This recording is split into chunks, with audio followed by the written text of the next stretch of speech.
Hello everyone. In this video I will discuss one of the films called Prospect 2018, and never forget that I always pray for you and your family to be happy and healthy always. The film begins by introducing a father named Damon and his daughter, C, inside a spacecraft. They are headed towards a moon, or a green-colored planet orbiting a giant planet nearby. Their purpose in coming to this planet is not for tourism, but to search for a gem under the orders of the company employing them.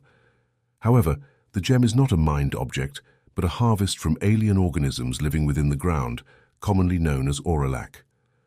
Damon himself is an experienced digger and harvester who has come to this planet twice before, so it's no wonder that his health is slightly affected due to the atmospheric differences. Shortly after, the captain informs them that their spacecraft has reached orbit, and after obtaining permission from the control center, Damon and his daughter use a small spacecraft to land on the planet. However, a malfunction occurs as they enter the atmosphere, causing damage to the spacecraft and resulting in a rough landing. After checking the landing site, they discover that they have veered far from the designated location, where other groups of workers are already waiting for Damon's arrival. Consequently, they must walk to reach that location. Before heading out, they need to wear protective suits and respiratory aids. The suits also come equipped with radio communication devices to talk to each other. Despite the planet being filled with trees and green oxygen-producing plants, the composition of the atmospheric air is unbalanced, making the air highly polluted and toxic. They both then divided tasks, with C acting as the guide using the map commonly used by explorers, while Damon would keep watch with his weapon. After walking for about an hour, they found an old oxygen mask lying on the ground. Damon mentioned that the last time he came to this planet, many small groups from other companies were also searching for the gem. However, most of them were inexperienced, often getting into conflicts that ended in disputes, which is why he carried a weapon as a precaution. Then, accidentally, Damon noticed a mound in the ground, likely the nest of the Oralac. Damon began to dig and pour acid to kill the organisms, then extracted the gem from inside the nest. Damon explained that the gem was inside the stomach of the alien organism. However, extracting the gem had to be done very carefully. If they cut the surrounding flesh incorrectly, the gem would be damaged and turn into a highly lethal acid. Damon, with his experience, easily extracted the gem. Judging by its size and perfection, the gem could be valued at $10,000. C was thrilled to hear this. The money was enough to pay off their debts. They could return to the mothership and then go back to Earth. However, her father refused. Their actual goal was a secret location suspected to be the Oralac Queen's nest. Apart from the two of them, there was another team waiting there to harvest gems estimated to be 5 times larger or even more valuable. This opportunity was once in a lifetime. If they succeeded, they could live decently before others found it. While C was searching for a water source, Damon heard radio transmissions from others. He asked C to mute her microphone and hide behind the trees. C saw 2 armed individuals approaching her father, so they had to be extremely cautious. One of them was named Ezra. He asked Damon how he managed to reach this planet, as it had been a long time since he had encountered humans other than his friend Michael, who was currently searching through Damon's belongings. Damon claimed to be a wanderer, but Ezra didn't believe it and pointed his weapon at him. Ezra forced Damon to reveal the location of the spacecraft he used to land on this planet and whether his spaceship was still up there. If he didn't comply, Ezra threatened to hurt him. Damon had no choice but to tell the truth. Damon explained that he came to this planet on the orders of the company that employed him. They needed a digger to harvest gems at a location suspected to be the Oralac Queen's nest. However, Ezra didn't believe it, as he had heard that story for a long time without any proof. Damon reassured him that the nest was indeed real. When the company sent people to survey this planet, they captured a criminal attempting robbery, who later asked to be released with the promise of revealing the location of the Queen's nest. However, they didn't have a professional harvester, so it was unlikely for them to hire a digger like him without precise information. Damon suggested that if Ezra agreed, they could share the loot and leave this place together. Seemingly with no other option, Ezra reluctantly accepted Damon's offer, especially since his hope of leaving this planet relied on the spacecraft Damon used to land on. Damon then secretly contacted C, asking his daughter to retrieve the weapon he left at their previous location. When Ezra and his companion were distracted, Damon would signal C to disarm them. Throughout the journey, Damon kept engaging Ezra in conversation, slowly diverting his attention and awareness. Meanwhile, C continued to follow from behind. When they let their guard down, C suddenly appeared, pointing her weapon at them. Damon quickly disarmed Ezra, and Michael was instructed to drop his weapon. Ezra questioned whether Damon intended to break his promise, suggesting that it would be easier to work together than to fight each other.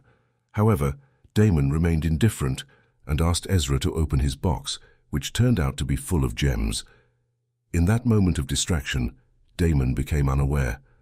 Michael grabbed his weapon, and a shootout ensued between him and Damon. Seeing her father shoot, C shot Michael, causing him to fall. Ezra took Damon's weapon and demanded C surrender, and C quickly fled into the forest before Ezra could shoot her. Ezra then checked on Michael, who was already dead, while Damon, in pain from the bullet piercing his chest, was shot by Ezra to end his suffering. While C ran as fast as she could back to her landing craft, when she attempted to fly it, the spacecraft turned out to be damaged due to the harsh landing earlier.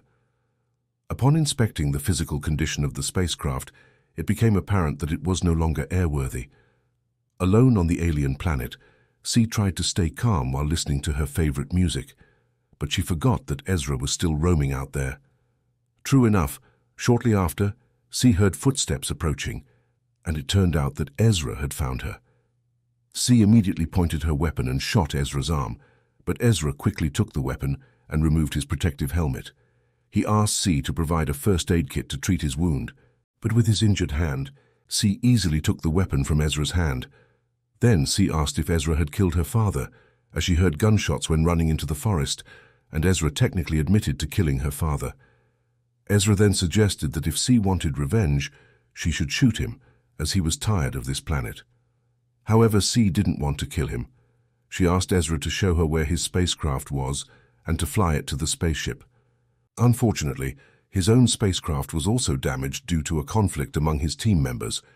Initially, Ezra was happy to meet them because there was hope of returning to Earth. However, Damon was evasive until he eventually offered Ezra the opportunity to search for the Queen's nest. Damon also mentioned that the first team had already landed, waiting for Damon to arrive for the excavation. If Damon's words were true, it meant there was another spacecraft landing, and they could hitch a ride back to the spaceship. Ezra intentionally shot Damon because Damon himself asked to end his suffering.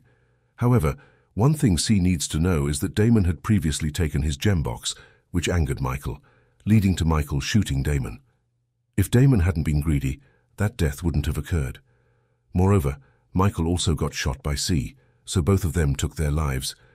Nevertheless, C had to cooperate with Ezra to find the Queen's nest, where the other group had landed their spacecraft. They relied solely on the map Damon had left earlier. Along the way, C kept pointing her weapon at Ezra, fearing an attack. But despite that, they helped each other replace the air purifier fluid in their protective suits when it was running low. After walking quite a distance, they encountered a group of people suspected to be local inhabitants, or a group that had long lived and survived on the planet. Ezra asked C to lower her weapon to avoid provoking a conflict, but shortly after, the locals moved away into the forest, seemingly unwilling to deal with outsiders. Suddenly Ezra felt that the gunshot wound on his arm was becoming more painful. Although it had been treated, the wound continued to ooze pus, suggesting that the scar might be absorbing toxins from the air, worsening his condition. With no other choice, they had to follow and find out where the local residents were. Perhaps they had medical supplies that could treat Ezra's wound. After walking for a while, they finally found the settlement. Ezra tried to greet them, stating that his hand was injured and he needed medical assistance. However, before entering, the guards asked them to leave their weapons outside. A tribal leader named Oruf asked them to remove their helmets because the air inside the tent was relatively clean. The local residents turned out to be just like them. They were a group of miners searching for Auralac to find gems within, but they stopped mining after one of them died in the forest. Ezra began to cough due to being unaccustomed to inhaling the polluted air, experiencing symptoms similar to those Damon had faced. Oruf then provided them with an herbal drink that functioned to cleanse toxins from their bodies. This herbal concoction had been the key to their survival on the planet. Ezra expressed gratitude for their kindness and then asked if they had a medicinal herbal remedy to treat his wound. He offered to exchange some gems he possessed for the remedy. However, Oruf wasn't interested in the offer. Instead, Oruf gave Ezra a box full of gems. Oruf intended to propose to C and marry her to his son. The reason was that the only woman in their group, his wife, had passed away due to illness. With no women, there was no possibility of descendants, but this hope could be revived if Ezra agreed to hand over C to him. In addition to the gems, Oruf promised to heal Ezra's wound. C, of course, refused, as it was impossible for her to marry a stranger in an unfamiliar settlement, especially on an alien planet. C quickly put on her protective suit and ran as fast as she could into the forest. The further C ran, the faster her oxygen reserve depleted, and the polluted air began to seep into her protective suit. In the midst of despair, C heard a radio transmission guiding her to a tent where Ezra had been residing. Ezra explained that he had tried to follow her out, but unfortunately lost her trail. He then offered C food and drink, assuring her that he had plenty of supplies for her to consume. However, there was a more pressing issue. Oruf refused to provide the medicinal herb, and Ezra's wound was worsening. If his hand wasn't amputated, the poison would spread, gnawing at his body. The problem was that Ezra couldn't cut it himself, so he asked C for assistance. C then inquired if there was any other way aside from amputation. Ezra replied that the only solution was the medicinal herb held by Oruf, but he preferred losing his hand over surrendering C to them and causing her suffering. Eventually, C understood that Ezra wasn't as bad as she thought, and she helped amputate his hand using Ezra's medical equipment. To expedite the process, Ezra used the acid solution typically employed to kill Oralak. Fortunately, having faced medical procedures since the age of 12, C was accustomed to such actions, making it easier to overcome her fear during the amputation. After a sufficient rest, the two of them continued their journey. Their relationship improved, and they became close to each other. That night, they finally reached the location according to the map left by Damon. There they saw a group of people and a spacecraft. Ezra suspected they were the workers mentioned by Damon earlier. Among them was a red-skinned man inside a glass box, likely a prisoner they brought, and it seemed to be their tradition to execute prisoners in this manner. When Ezra met the leader of the group, who introduced himself as Mycon, he confessed to being Damon, the one assigned to harvest the gems. Ezra apologized for landing his spacecraft in the wrong place, which forced him to walk a great distance and delayed his arrival. Mycon said time was running out, and they needed to start digging. However, before that, Ezra proposed a deal. He would dig and harvest as much as he wanted, but in return, he wanted to hitch a ride on the spacecraft to return to space. Mycon refused, stating that the spacecraft was already full and everyone there wanted to go home. Still, Mycon promised to inform the crew to pick them up once they reached the ship. Ezra, not naive, understood that once they obtained the gems, they would never return because once the queen was harvested, Oralek would never live again in that place. Due to the lack of an agreement, Ezra refused to dig. Besides, none of them could harvest the gems correctly. The treasure would remain buried forever on this planet, and they wouldn't get anything. Then, one of them suggested that maybe they could remove the secondary hydrogen tanks from the spacecraft.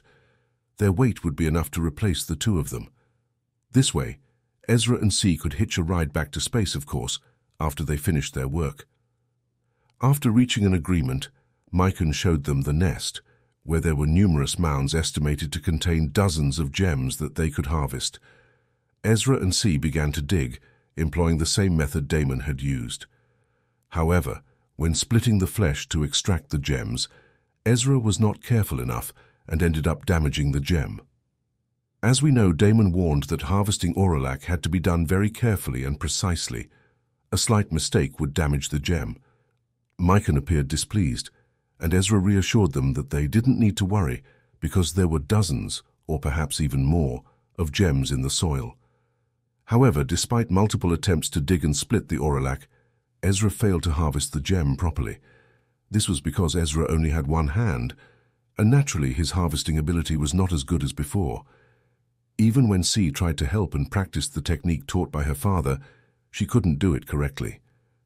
Mycon became increasingly angry as they perceived Ezra and C as wasting the gems. He pointed a weapon at them, but before he could shoot, Ezra attacked, thrusting him into the nest, causing his head to dissolve due to the organism's acid. Hearing the gunshots, Mycon's henchmen arrived, leading to a shootout among them. Ezra and C fled into the forest, taking cover behind the trees. One of them managed to locate Ezra, leading to a confrontation. Although Ezra successfully brought them down, he was impaled by a weapon in his chest. Ezra urged C to go to the spacecraft while there was a chance and fly to orbit. However, instead of following his advice, C planned to retrieve the medical kit from Mycon's tent. Fortunately, a shot from Mycon's henchman earlier hit the glass box, allowing the red-skinned man inside to escape and attack Mycon's henchman. After obtaining the medical kit, C returned to Ezra and treated his wounds. C stated that she wouldn't leave Ezra alone, and together they headed towards the spacecraft. They no longer cared about the gems or treasures on the planet, choosing to return to Earth. After a while, the spacecraft launched, leaving the planet, and the movie finally concluded. And that's it for the story series of this film. Thank you for watching. Don't forget to support this channel by subscribe, like and share. See you in the next video. Goodbye.